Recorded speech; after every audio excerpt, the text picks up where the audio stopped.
Think back to the year 1998, a time where Harrison Ford was on the front of People's Magazine, Bill Clinton and Harold from Neighbours was on the Times. You're not Harold Bishop. Oh, yes, as a matter of fact, Come in, man, there's a visitor for you. Oh. And Katie Price looked like this. A time where my dream bike on my wall was the Fire Blade. Fast forward to 2022 and I managed to find an absolute bargain on Facebook. It wasn't the Fire Blade, unfortunately. But it was the cheapest CBR 600 I could find. This is the last of the carb models. It is the F4 Ultima Light, which was Honda's answer to the GSX-R for that year. But anyway, so yeah, I bought this. It's a bit scruffy. I'll walk you around it right now. I haven't ridden it yet. It's been sat for about 6 months. There are a few issues which we'll go into in the next couple of videos, but I just thought I'd take you around what exactly £1,400 gets you for your money. So the previous owner put this tint on the shield because he couldn't see the instrument panel in the sun, which is absolutely fair. I would have preferred the Honda CBR in white writing, but each to their own. He actually upgraded the indicators to be on the wing mirrors from their original position down the bottom here, which is a nice touch, but I will be converting them back into the original because I want this as original as possible. And yes, so no, those aren't the original colours. They should be black, but I'm thinking of keeping them yellow because they really make that CBR pop. They just look fantastic. You can see it's been dropped before. No major cracks though, which is nice to see. The engine casing is a bit worse for wear. The exhaust looks really nice and is the standard exhaust. Back wheel needs refurbing.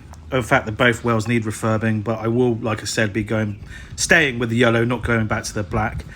Brakes are all in fantastic condition. I'm going to be replacing the seats because there's nothing worse than a wet ass from a gaffer taped seat, as you all know. Tank has quite a few dents in it, which is unfortunate because that's the hardest bit to fix.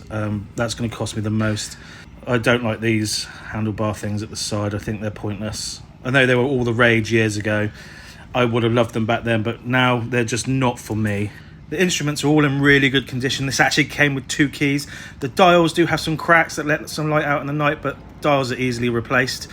Yeah, so I'm really happy with the front end of this bike so far. We'll take it back around the back, and I really do like that license plate. It just reminds me of Killer, as in Lady Killer. Moving swiftly on from that awkward moment, the chain is really nice, about halfway through its life cycle there, and I didn't realise this until someone pointed it out to me that this is fully adjustable rear suspension, so that's pretty cool. As you can see, everything else this side is actually quite tidy. Fairing at the top there is not, there's a massive dent right there. That's going to be difficult to get out, and a small one at the bottom there. Again, that's got to go. But other than that, that fairing looks pretty good. That wheel, those front brakes look fantastic on this bike. The frame looks really nice condition. Looks like it's in really good condition. Everything else on there, the pegs, all sweet. And there's a bit of corrosion on the case there. Coming back up to the front here, I've just noticed there's some carbon fibre stickery going on here.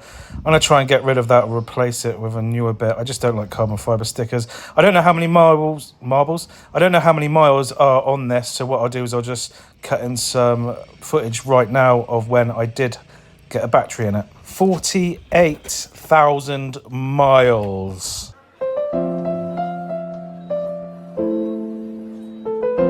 Okay, so I'm overreacting. For this engine, that's no miles whatsoever.